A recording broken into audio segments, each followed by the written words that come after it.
মিথ্যা, ভুয়া। সম্মানিত বন্ধুগণ, আমার কষ্ট লাগে মাননীয় প্রধানমন্ত্রীর জন্য। তার আশেপাশে কাদেরকে উনি বসিয়েছেন?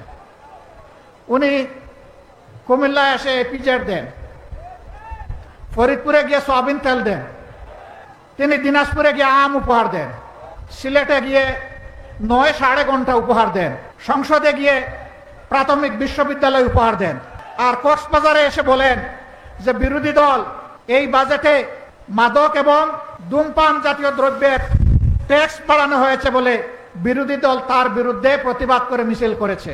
মিথ্যা, ভুয়া।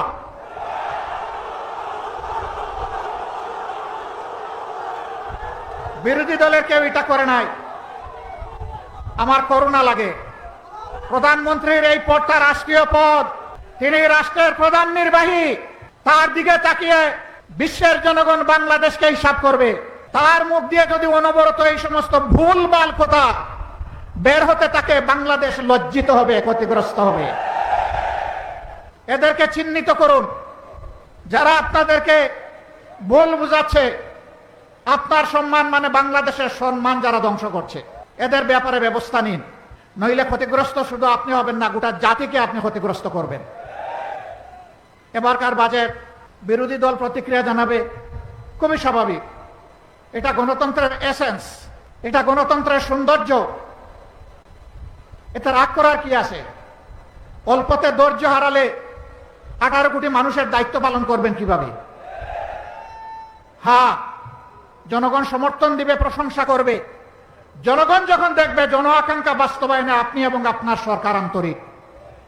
কিন্তু জনগণ যখন দেখবে 70% মানুষের রায়কে আপনারা অপমান অগ্রাহ্য করছেন, জনগণ বসে বসে আঙ্গুল চুষবে না। রায় দিয়েছে জনগণ, মানতে হবে সরকারকে। যে সরকার জনরায় মানে না, সেই সরকার জনগণের সরকার হতে পারে না। সংসদে তারা বলেন তাদের হিসাব অনুযায়ী বিভিন্ন মেকানিজমে সরকারে গিয়ে এখন বলছেন 51% মানুষ তাদেরকে ভোট দিয়ে সরকার গঠনের সুযোগ দিয়েছে। ভালো কথা, কিন্তু 70% মানুষ যে ভোট দিয়ে বলেছে গণভোটের গণরায় মানতে হবে, সেটা মানছেন না কেন? 51% বুঝতে পারলেন, 70% বুঝতে পারেন না? হ্যাঁ, 9 ঘন্টা বললে আসলে হিসাব মিলাইতে সমস্যা হবে। হিসাব মিলানোর জন্য ভালো মানুষ পাশে রাখুন, জাতিকে নেতৃত্ব দেওয়ার জন্য, যাদের অন্তরে দেশপ্রেম আছে, মানবতাবোধ আছে, চরিত্র যাদের উন্নত, যারা চাঁদাবাজদের ঠাঙ্গিদার নয়, তাদেরকে বসান।